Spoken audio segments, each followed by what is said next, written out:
Well, it's the final day of our 2 week test drive, and our AI came out with a beauty. OPTX took a little while to get going, but as you can see, once it broke through this $7 and I don't know, 10-cent level, it's off to the races. I mean, volume is confirming.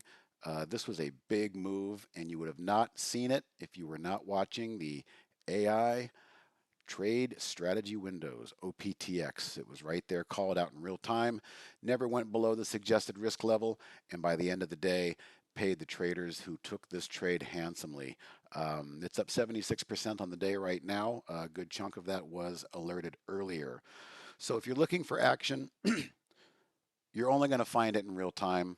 Trade Ideas is a scanner. It's like a police scanner. It's watching in real time. We never really know what's going to come out of it. But what does come out, you can be sure there's going to be action. I hope you enjoyed our test drive. OPTX was a great way to end the week.